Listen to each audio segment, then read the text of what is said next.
What up, everybody? I am your host, JP, and this is my co-host, Josh. Hey, everybody. And welcome back to another episode of the FilmBros podcast.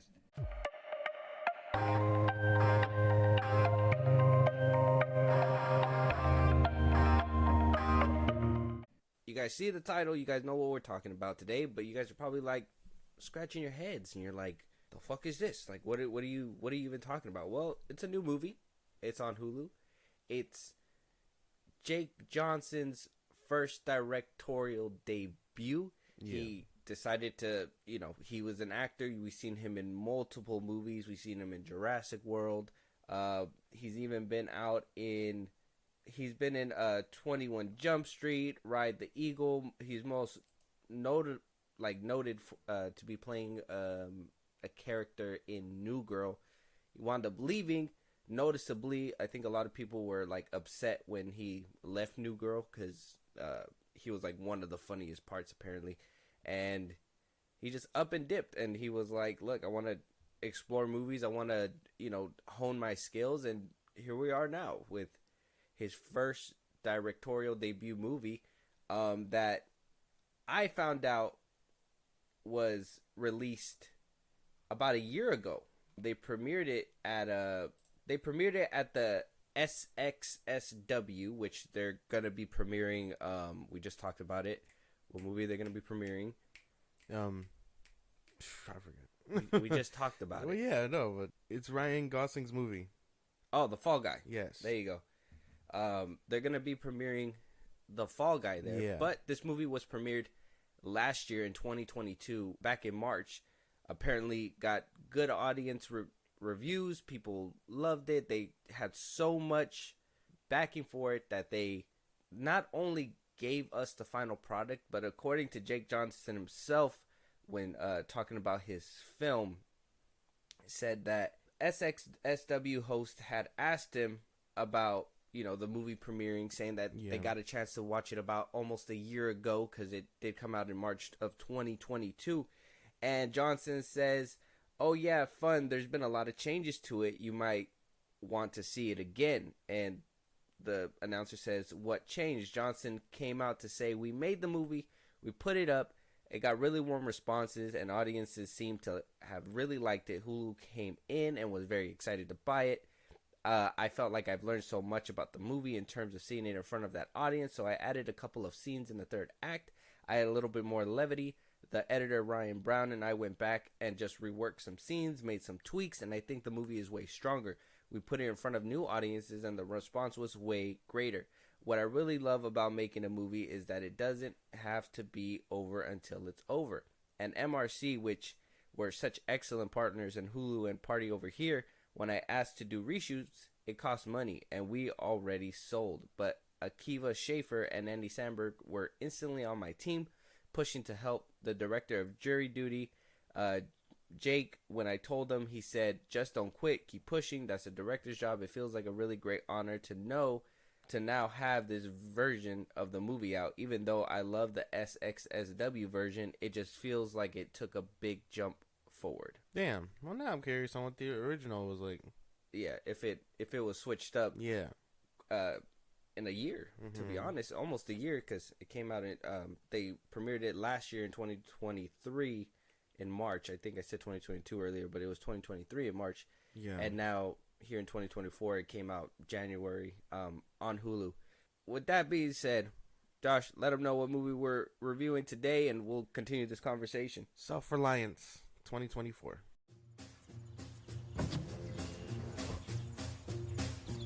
Hi. Are you the actor, Andy Samberg? I am. I'm a big fan, man. Oh, thank you very much. Hey, I got a question for you. You want to get in? Thomas Walcott, single, no children, no dependents. Job is network management, physically fit. Guess they're not too strict about that one. I'm joking. Kind of serious, though.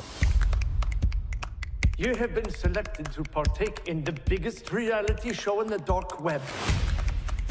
There will be people trying to kill you, the hunters. What are you talking about? There's people trying to murder me? Oh, shit. Very much so. You will have 30 days to survive. You will only be killed when you are alone. So let me get this straight. You cannot touch me if I'm with someone, and then I get $1 million. What are you doing? What are you doing, man? Why'd you leave my side? I had to take a shit. Why didn't you wake me up and bring me with you? Because I'm taking a shit. Let's play. You heard about the tweaks that happened and all that stuff. So the finished product is the finished product. It's not like it's good to know that what we got is what he wanted to put down. Maybe we could talk about those additional scenes he shot, and he even said that Andy Samberg was on board. So I'm starting to think that maybe his little scenes were reshoots that they kind of shoved in at the very end for comedic purposes. Self-Reliance is R-rated, currently sitting at a 73% on the tomato meter with a 63% audience score.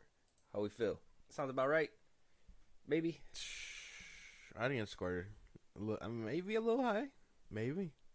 I don't know. Maybe that's just my own, biases. Yeah. Well, obviously we're going to be putting our own opinions into this, so it's not really too big of a deal that's something. And the critic score, I guess that's fine. I can never get a ring on, critic scores. So nah, they're paid. Remember, Yeah. they're paid. Exactly. They get, you give them a good chunk of cheddar, your movie's gonna do a little bit better. basically, That was good. Mhm. That was good. That was a good one. Jake Johnson even went as far as to even talk about why he wanted to get into directing as well when asked about it. And he says, I think I wanted to direct because I spent so many years on different sets with guest directors on TV, and you see how many so many different people run the set, the vibe of the director, the way the director treats people, from the crew to cast to everybody. It resonates through everybody. The majority of the job is being under somebody else's tone in terms of being on set, and there's a way that I like to work, and there's a joy and lightness. I like jokes. I like people enjoying being at work, and so I wanted to do something where I could try to control that tone and see how it felt. I think it kind of shows in the movie too. I ain't gonna lie. When watching the movie, it seemed like everybody was having fun. I can't even say that, nobody wasn't given a good performance, because it seemed like everybody just went in there with the attitude of we're having a fun time to make this movie. Basically, I think it kind of oozed through the screen if you paid attention a little bit better. We got Jake Johnson, the director, the writer, and the star as Tommy. Andy Samberg comes in as himself. Bjorn Johnson as Magnus. John Hess Tester as Anders. Mary Holland as Amy. We also got Anna Kendrick as Maddie. Natalia Morales as Teresa. We saw Christopher Lloyd in there for a little bit. So we got a few cameos in this movie. We got a few chuckles and laughs by the end of it. You want to give us your initial thoughts going into this movie? Yeah. What'd you think about it? I mean, we seen the trailer. We did. We reacted to it. We said that it had potential. Were you hyped walking in, and how'd you feel walking out? Well, I wasn't really hyped about it. I was just more like, okay, this could be fun. I was expecting it to be funny, give me a good laugh or whatever. Not what I got, if that makes any sense. I think it only makes sense if you make it make sense. No, Tell us more. I don't know. I was just expecting it to be funny, and it wasn't that funny. That's the most you can expect from a Jake Johnson movie. I mean, it's his first movie. Well, yeah, but you got to start somewhere. But he's an actor. You got to start somewhere. Well, yeah, as a director, there was no problems directing. I'm talking about acting. He's an experienced actor. So that doesn't correlate. I see what you're trying to do. Ha ha. But I think it just doesn't work. I think maybe he should probably stick to acting. Still try to hone that thing, because some of his jokes were funny. Some of them weren't. I think this movie was just overall not very funny. And then that kind of disappointed me walking out. I understood the message, but no, I wasn't too joyful about this movie simply because it wasn't that funny. Okay. That's a conversation right there, because I, walking into it, I was kind of excited because they put Andy Samberg in the trailer, and Jake Johnson, and I was just like, okay, I'm about this. Andy Samberg in anything, that's golden. Yeah. Then you come to find out that he's not really in the movie as prominent as they kind of made him seem in the trailer. So I go into this movie and I'm excited. I'm excited for it because I like their kind of comedy. It's subtle. It's not in your face. It's not, oh, fuck you this and oh no, fuck you that and all that. Yeah. It's a lot of comedic banter with a punchline at the end of it, and the delivery. I think Johnson does a great delivery when it comes to his jokes. Yeah. So I don't have the same issues with you, though. I can say I walked out with lack of LOLs, like I wasn't laughing out loud. Yeah. But to me, the movie was funny. I think the punchlines were there.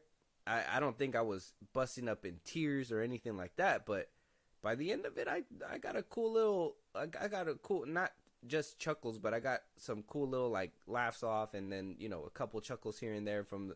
I think the sisters were hilarious. I like the one that was enabling him, like, oh, this is fun, and like she was hilarious to me. So by the end of it, though, I wasn't as happy as I was walking into this movie, but I still enjoyed it by the end. I don't know. And it had like some funny stuff, but everything else, it felt like it was trying too hard. And then I was just at the end. By the end, it was like, okay, like it just felt average. It felt the same way I felt going in, except a little less. Like I was disappointed, if that makes any sense. There was a couple of things that disappointed me, but it wasn't the comedy aspect. I think I expected the comedy to be what it was, because Johnson's not one of those that's gonna, like, if you've seen New Girl, you understand his kind of comedy. If you've seen him in like Jurassic World and all that stuff, you know his kind of comedy. If you've seen him in like any of his funny roles, you know what he kind of does. And what he does, he's more of a punchline delivery kind of guy. Like he doesn't do big FU bombs, whatever. He'll go and he'll give you those little jabs, kind of like what Andy Samberg does, And yeah, man, I don't know if we're gonna be on the same page with this review, but that's fine. Maybe a few things we might be on the same page about, and well, I guess we can just start jumping into it. Now, you started talking shit about Johnson. You started saying that his acting or something like that. I don't believe you. His acting was, and this is us coming off of the Echo review, and it's out right now, so go check that out whenever you guys get a chance. This is coming off the Echo review where you gave the lead character a pass, saying that she was giving her all in this performance. So I don't know how credible your take is on this, but I'm gonna allow you to tell me right now in a second. Jake Johnson's acting in this movie was great. I think the mom's acting was hilarious. I think his sister's acting was hilarious. Andy Samberg, for the little bit that he was in there, he did his bit like he's supposed to. I don't think in terms of acting or characters that anything really fell flat in this movie when it came to that. I don't know. There was a few moments. There was a few moments. Don't start with I don't know. There was a few moments. Start with there was a few moments. Happened? There was a few moments where I thought like, he had me, and then he didn't have me. Maybe it's just him trying to be serious. It's the same problem I have with like Kevin Hart and this and that. What the fuck? You watch Adam Sandler in like Hustlers and stuff and Uncut Gems. Yeah. And he does a phenomenal job, far better than I think this is the episode where I'm gonna understand your scale. I'm trying to get where your scale's at, and it's all over the place. I'm telling you, keep going. Because if you would have seen Adam Sandler in his serious roles, you know what I mean. But you haven't even seen him.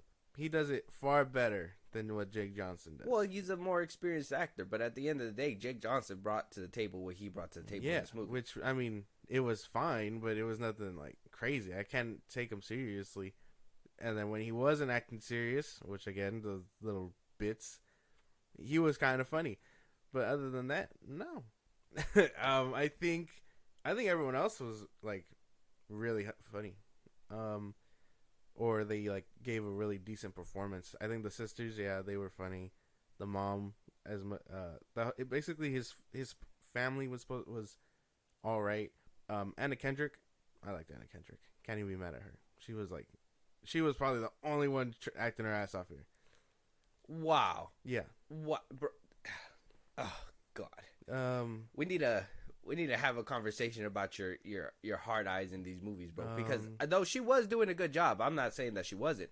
But how do you discredit Jake Johnson, him being the lead actor, and saying that he's not doing his dirt in this one? He's not. He can't be taken seriously. I can't take him serious. There's no way. That's a handful of like comedic actors I can't take seriously. But you even said you haven't seen him in anything else. So Well, how do you? I haven't seen him in New Girls. Then what else have you really seen him in? Damn, what else has he been in? Well, his IMDb's right there. I was gonna pull it up on my phone. That's funny. Let's Be Cops. He was in that one, right? Was he in Let's Be Cops? I want to say yeah. He played Peter B. Parker. Yeah, I know him from Yeah. B. Parker. Voice acting role. Right, the Eagle Cinema Toast. I don't even know what that is. Previous, yeah. I mean, he has a lot of roles. That's why Into the Spider-Verse. He was in Tag. He was hilarious in Tag. Yeah, I've seen Tag. BoJack Horseman. He was in The Mummy. Oh yeah, he was in The Mummy. I remember that, playing a serious role. Jurassic World. Like I said, he was in Let's Be Cops. He was the other cop. Yeah, he was in the Lego Movie. Let's Be Cops. I've seen him in Tag, so I have seen his other performances where he's hilarious. So I just can't take him seriously here. Those were more outlandish. This was more tamed. Exactly. You can't do it. You think he can't do it, but I think he did a wonderful job. I don't think anybody, characters and acting wise, I don't think anybody fell flat acting wise. Characters, if I want to say like their arcs probably didn't reach full potential.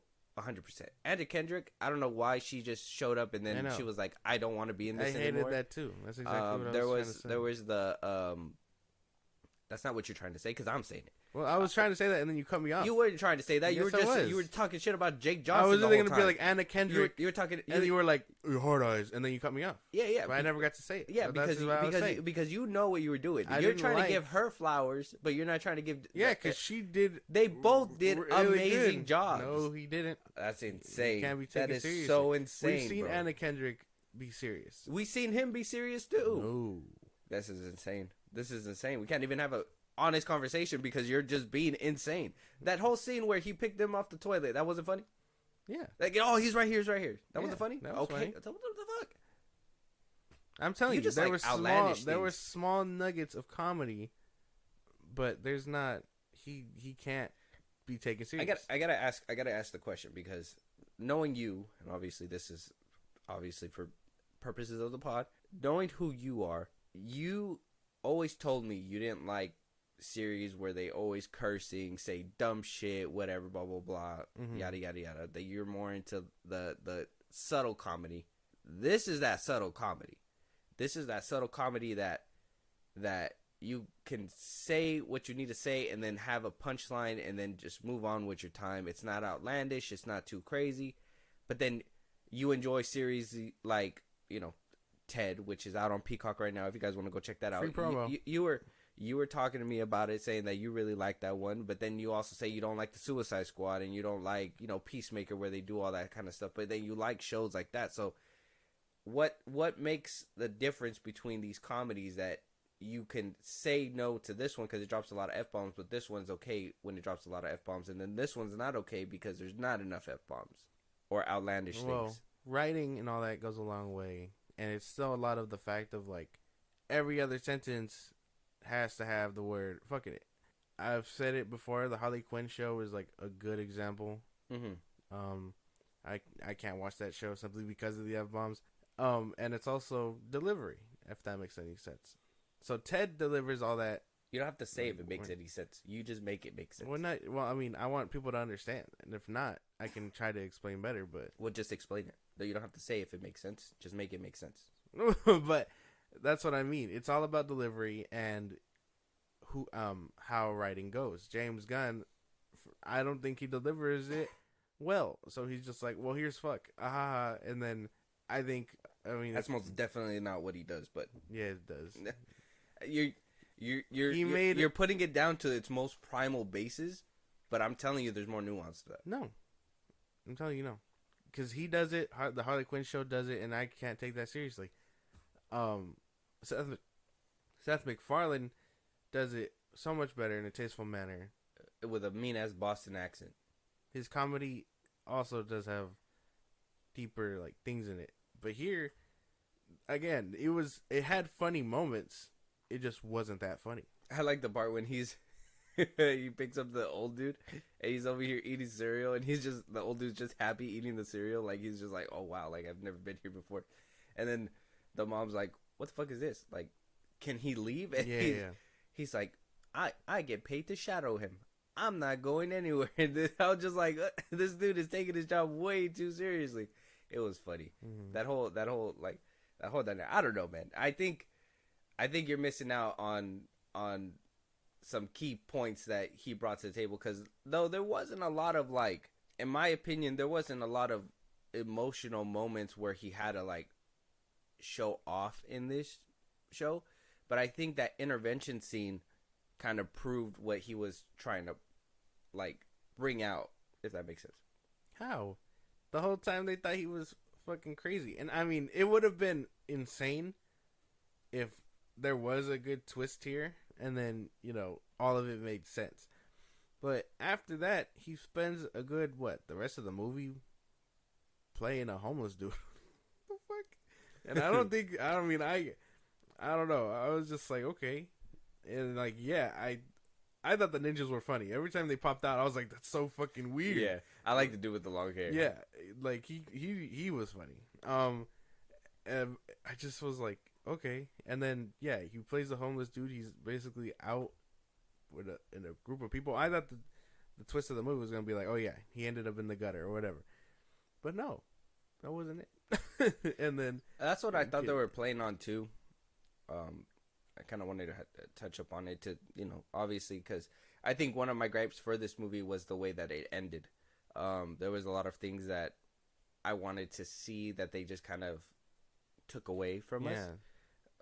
So we'll probably get around to that in a little bit. But, I mean, character-wise, at least, so, I mean, you're saying that everybody did their thing besides Jake Johnson. Yeah. That's so insane. That's so insane. How? It's funny because... And it's hilarious because I'm telling you, like, prefacing it, we're just coming off our last episode, right? That we just had recorded. Mm-hmm. Where you were like, the lead did it all, but the rest of them fell flat. And now this one, you're like, the rest of them did it all, and this one fell flat. Yeah. But I'm like, I don't think... He can't be taken seriously. I don't think... Just can't be taken seriously. That's something I got. I can't take him seriously. That's... I guess, I mean, obviously everybody has their own cup of tea. It is what it is. I'm just trying to figure out where he fell flat for you.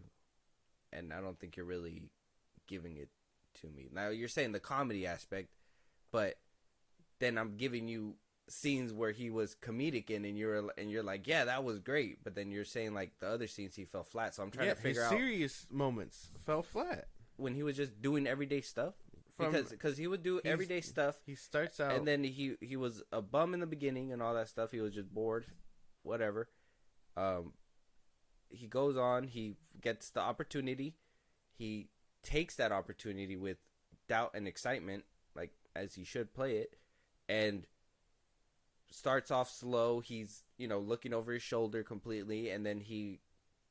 Next thing you know, he finds out that he's found out. So now he's trying to stick with somebody at all times, continues to go down the road. By the end of it, he's in the gutter, and this is probably the movie's messaging and the story he was trying to tell, but I don't think that he played any of those scenes bad. I think they were simple enough that you couldn't fuck it up, and so the fact that you're like, he fucked it up, is like, I don't think so. The scenes where you can tell that they weren't a bit, they fell flat.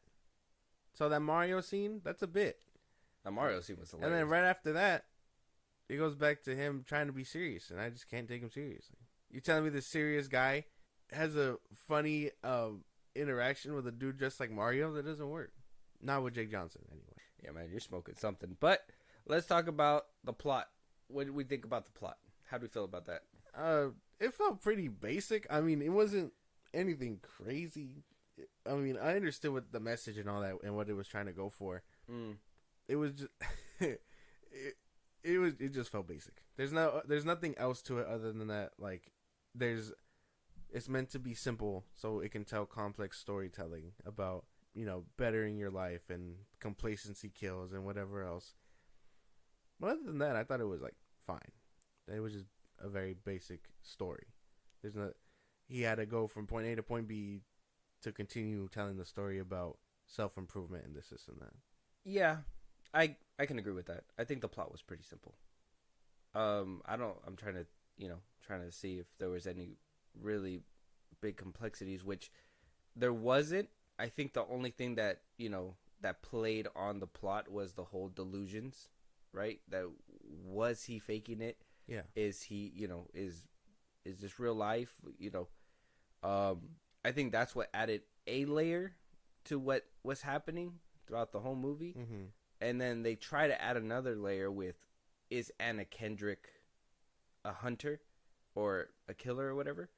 And I mean, first, that layer for me didn't work out to help pad the plot, because for me it was like, okay, if they're together and they're both being hunted, it doesn't matter if they're together, they're both gonna die. Because what if she's in swinging distance and they both gotta die, what's gonna happen? They're just gonna take off two heads with one sword. It doesn't matter. But like, if she wasn't, then he'd be safe. So that layer didn't really play out because he was safe the whole time. And then like, they tried to play on it when Mario came into the door. They were like, oh, is she safe? Is this a setup? Whatever. They try to up the stakes by having the producer ninjas come in and be like, hey, you're not safe here. But yet he still took her with him. Mm-hmm. So it's like, they try to add a little bit of padding, and I would just say that only the delusion one lasted the whole movie. Whereas the Anna Kendrick and, the whole love relationship thing, it was there as a side plot, but it was just something that they didn't full fruition it by the ending. It gets thrown out the window. So it's kind of like, well, what was the point? You just put that in there at this point just to add a little bit, like you said, some complexities and all that. Yeah. Because I mean, yeah, that was another thing I just couldn't get behind. Like, they try to set it up as like a love interest or whatever, and then we don't see her for like the rest of the movie. I think after she leaves, there's like a good 40 minutes left, and she's just not in the movie. It was less than 40. It was like, we're already at almost like the half, or at like 30 minutes or whatever by the time she heads out. Yeah, around there. But that's what I mean. It's I think there was still a chunk of movie. Yeah, they should have been more to her, because I mean, he really liked her, but the movie just didn't give it the time to develop that whole relationship or whatever.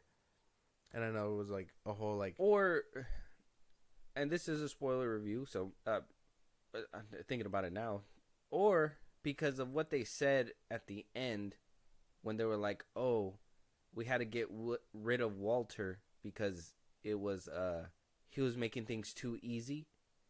You know what I mean? Like, the viewers weren't getting what they wanted. Yeah. There wasn't nothing interesting happening. Mm-hmm. Maybe that's what the ninja dude was trying to do for him earlier too with her, when he was like, oh, you're not safe here. And it was like, well, why? Maybe for the sake of the show, they were trying to get him away from her so they can have a funnier time. Because what was happening before he met her? He was going crazy, looking over his shoulder, and then eventually he found the old man. Yeah. After he did that whole shit fiasco. Mm-hmm. And then they were just like, oh, he's been in this motel for a few days. They've been having fun, but we're kind of getting bored. Yeah. I get what you're saying. I don't know. I mean, I thought they were just more... I think it was in his best interest until, well, basically, he leaves. Anna Kendrick leaves. I think the whole reason why she left was weird too, because, and they make it a point later where they say, hey, she's just in it for the actual love. She wasn't actually playing the game or anything that. She just thought it was like some role play, whatever. They kind of get proof that, that the game is kind of real, where she's over here taking it as like, oh, these motherfuckers is crazy. Yeah. In my head, I was like, well, wouldn't that have validated everything he was saying from from the get go, and wouldn't she have wanted to stay? And she was just more freaked out bailed. that the fact that 2 people were saying it, so she dipped out. And I was just like, well, I mean, that's a way to go. I don't know. I just thought her disappearance altogether was weird. I felt like it was forced. Especially again, you spent the whole movie, and I mean, even the marketing trailer said that they would kind of be a thing. Yeah. So I don't understand. And then, again, she forced him to like man up and like do a whole thing, talk to his ex and come out a better man from it or whatever. And it was just like, okay, maybe that's like something like someone who's really interested in a person would probably force him to do. Not just a female friend, you know what I mean? Yeah. But, and then it just doesn't add up, if that makes any sense. Mm-hmm. No, I get that. Because the whole time I was just wondering why even bring her in if they're just gonna take her out. Yeah. And they kind of added that layer when they first brought her in, like, oh, is she a hunter? Is she not? And then I was just like, oh, well, he could have probably just died a long time ago. So I don't know. There was just a lot of the whole throwing in the Anna Kendrick thing was kind of like the weird part of the movie, because you brought her in for what?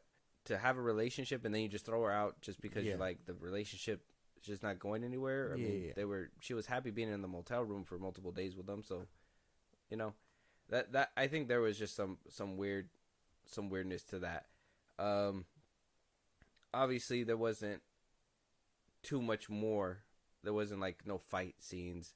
But there was one thing that I wanted to pick up, and that was kind of like off, Jake Johnson's eye, was some of these shots that he put into the movie, where it felt like it was a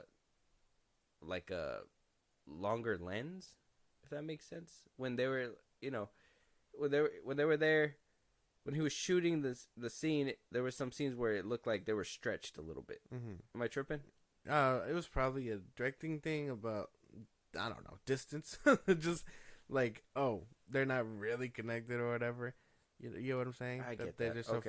far apart, using the camera to like tell a different story than what's going on with the screen. We've seen it happen before. Yeah, because there were scenes where like he'll be looking down at something, and he had this tendency to put the camera not with the main person in the center, but kind of off to the side, and then somebody else over here. So there was a couple scenes where I think there was one where Jake Johnson was kind of looking down. He was on the edge of the screen, and it looked kind of like stretched out. So I was like, oh, that's kind of a weird thing to have done for a director that is starting off. But maybe I thought he was trying to add his own flair. I was trying to look throughout the movie to see what his like little thing or little niche was gonna be for his directing. And it seemed like it was just that, like the certain shots that seemed kind of stretched in some scenes. I get what you're saying. Yeah, because I remember some of it, and it wasn't. Yeah, no, that's crazy. That's crazy that you picked that up. Because now that I'm trying to remember, it's like, okay, there was quite a few scenes. Like, could have been a scenery thing also, just to like convey that he's actually alone. Yeah. A whole lot of, and if the whole thing is about the human connection or whatever, if two people in the same frame but at a distance, it really shows how far someone can really be when they're supposed to be next to you. Damn, that shit deep, bruh. I gotta rewatch that movie. That shit was mad deep, bruh. Damn, I gotta see what the fuck. I gotta double check on that. Well, yeah, because that's what the whole. Because there was a few scenes that were like that. Yeah, there's a whole movie. This whole movie is about complacency and how it kills. I mean, it killed his relationship. Even though he was stuck in the same cycle. What does his ex-girlfriend say? That he just wanted to live in a box where she wanted to go out there and do other things. And it was a lot. She said something else. It was that he was fine with being dead or something like that. Like, yeah, so his whole thing was that he's an average guy. He gets picked for this thing because he has nothing else going on. So he basically decides to spice up his life, and that pushes him forward. I mean, he, like I said, he confronts his ex. He meets a new girl, Anna Kendrick. He makes a new friend. He does things that he doesn't usually do because all he does is go to work, try to talk to his ex, doesn't talk to his ex, and then goes home. Yeah. So yeah, it was a whole thing about how complacency kills, and I guess I'm assuming the human connection. So I'm telling you, it was a deeper meaning than just him trying to survive the game. Yeah. So simple plot, complex storytelling. Yeah, he tried to do it, and I think with some things it was kind of successful. Now let's talk about the ending real quick. Yeah. Before we give our score, because there's no fight scenes, cinematography. Like I said, I think the only weird or cool thing, depending on where you guys stand on it, if you guys watch the movie, is the stretching within the camera. And so the ending I was expecting that too. I thought it was going to be he made something up to kind of cope with reality. Yeah. And he eventually, gets his life together. He goes back to, to go with the girl to change his life. Mm-hmm. And they were going to live off happily ever after. Yeah. And it kind of just goes down the route of, actually, it is still a game. You are going to get your money. So happy ending. He kind of goes back to live with his mom, which, in my opinion, that doesn't really help out anything because you're back to the same spot that you started in. And by the end of it, I thought that they were going to have a connection, and then we're going to really see that emotional moment when they have that conversation of trying to rekindle their relationship. Yeah.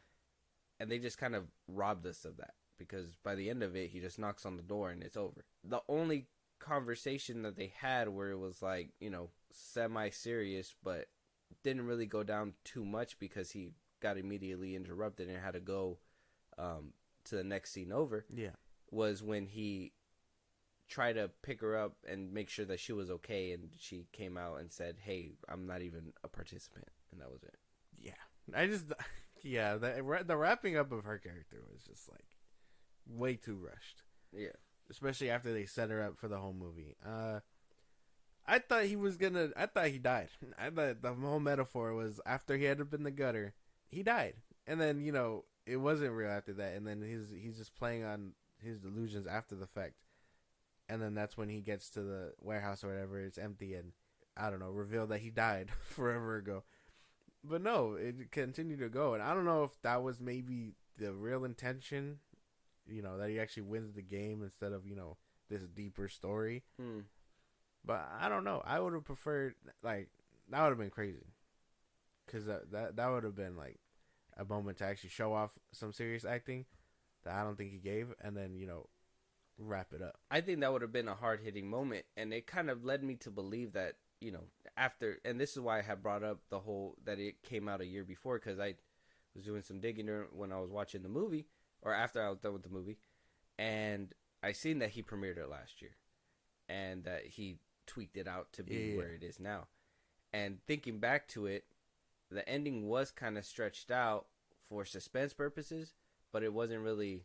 I just felt like there was a lot of gaps in between. I felt like you could have probably closed your eyes in between scenes, and you would have still ended up at the end of the scene as soon as you opened your eyes back up. You know what I mean? Like they just start here, they end up here. There's nothing really in between, and it makes me think that maybe the ending was retooled, probably because the ending was going to be a little too hard hitting, because it seemed like they were setting up something big. Yeah. And something like meaningful. Yeah. And then by the end of it, it just kind of simmered down. Yeah. So, and it all started, I mean, that whole scene when he was with his dad, with Christopher Lloyd in the van, in the limo, I thought that was going to be, I mean, you haven't seen him for so long. Even the family were like, "You talk to your dad? That's weird," or whatever. I thought they were setting up the fact that he's talking to people that he's never going to talk to again because of the fact that maybe that he was dead or whatever. Yeah. But nothing really hard hitting happened. By the end of it, it just ended. Mm-hmm. That was it. And that's where my gripe is, because by the end of it too, it's like they I'm assuming the ending was, I'm with you in the boat, because I really think the ending was meant to be something deeper, and then they were just like, no, we need something more lighthearted. For the festival is okay, and people probably were digging it, but for general audiences, what did I say? Like a good ending, so people can leave the theater happy, or leave the movie happy, and be like, yeah, something good came out of this. Yeah, instead of leaving with a mind-provoking thought that's gonna make people be like, what just happened,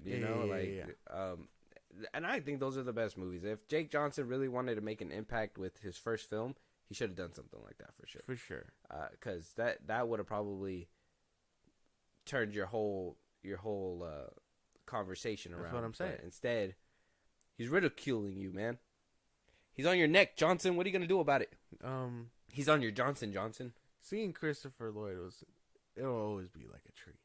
When we saw him in Star Wars, and then we seen him here. Shit. I hated him in Star Wars. Yeah, but I like seeing him regardless. Yeah, he's like I know a lot of people know him from Back to the Future, and that's fine. But I always liked him in the role as the grandpa Malcolm in the Middle. Yeah. And so I always think about that when I see him.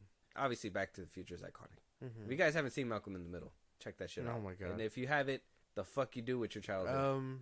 But yeah, I think the ending could have probably been a little bit more serious, because I mean, he spends the whole rest of it running for his life, and it's like, damn, it would have been crazier if no one was chasing him and he was just running. Mm-hmm. And then he ends up in that warehouse that he thought was going to be the end, and then he's alone or something like that. I don't know, something nuanced and hard hitting like that would have really changed the perspective of the movie, because they played on the delusion aspect heavily as fuck. They did. I don't know what happened. I'm not sure why they didn't give us something crazy by the end of this movie, but I think the finished product came out what I expected it to be. Something that he tried, and you could tell like this was a mashup of two movies. He has his own way of saying it. I think he said it's a mashup of he said in an interview that it's a mashup of Wes Anderson's Bottle Rocket and I Love Jacob's Ladder, which is a couple of older movies, and it's just that it's a game movie mixed with a love story, which when you smush two movies together, one of them is not going to be able to breathe. If that's what you're trying to, if that's what you're going for, just trying to get two different plots and trying to like mix them together.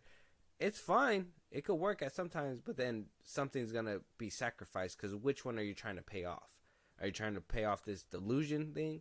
Are you trying to pay off, him, the whole fact that you're not supposed to be, how you said, complacent? Yeah. Or is it the romance? You can't have your cake and eat it too. You got, and if you are, you probably should have had a bigger runtime. I seen it. I was like an hour and a half. That's fine, but a complex story like this probably needed a few more minutes to breathe and give us a little bit more. Even though the pacing didn't seem to be an issue because of the way that they wrapped it up. They were able to go through it and then just be like, okay, we're wrapping up. We're done now. Yeah. He beat the game. He goes home. He's gonna get the girl. Basically, a happier ending than that, because he gets the money and then he's sitting back on his couch giving his family the "I told you so" speech, and then Wayne Brady's there. Yeah, Wayne Brady being there was crazy. Which is it's a running gag throughout the movie, and then the fact that he showed up was insane. I was just like, okay. He's just like, you want to go to dinner? He's like, yeah, I can do dinner. I was like, oh, he's friends with Wayne Brady now? That's funny. And then, yeah, the sister that was just like, oh, yeah, tell us about the currency. I've never heard of Greenland currency. What's that? And she was, yeah, I like the sister dynamic too. But, it wraps up all with a bow. And like you said, yeah, he still ends up in the same spot. Mm-hmm. Just with $1 million in Greenland currency. Yeah, exactly. With that being said, I'm going to go ahead and give my ranking. I enjoyed it. For what it was, by the end of it, I was left a tad unsatisfied, only because of the way that it ended, but everything else to me it delivered. I think Johnson's acting was good. I think his direction and where he wanted the story to go was actually pretty smart. If that camera thing is a thing, I would give him more points for that. Right now, I'm not sure. I'm going to have to do a rewatch to kind of figure that out, if, he probably did that in those scenes specifically. Everything else was, I mean, you kind of expect it for his first go-around, but it was pretty basic. I don't think, same thing with this one, I'm not sure if this one would ever crack top 10, but I think it's a good little streaming movie and a good way to introduce him into this directing world. I don't think that he did a great job like, what's that movie called? Eva Longoria's Flaming Hot. I think she did a fantastic job with that one. Yeah. I think she really had the detail The pacing was a little off with her film, but she did really good with that one. And that was her first streaming movie, and I think that she did completely wonderful. I think this one did great too. It's just there was more hiccups in this one than, and maybe it was because of the fact that he was trying to go big with the complexity. It just didn't land. With this, 1 to 10, 10 being the most, 1 being the worst, 5 being in the middle. I think I give this one like a 6. I don't think I'd go higher than a 6. Okay. It was a little bit above average, but it wasn't too crazy. And here I thought you were gonna like suck this movie off. No, hell no. I don't think it was that good. I just think that you're trying to shoot it in the leg for no reason. You're just like, man, Jake Johnson. I don't know. I got random beef with this guy. He's not Dwayne Johnson's brother. I think for the most part, this movie was decent. I prefer the message over the actual comedy. So I mean, if maybe he could have taken a more serious route, with the acting and cut out more of the jokes. There probably could have been more time to flesh out what was going on there, give a better ending. That's what I'm saying. I would like to see how it wrapped up originally in the festival version, but I think this movie was just average. It wasn't really.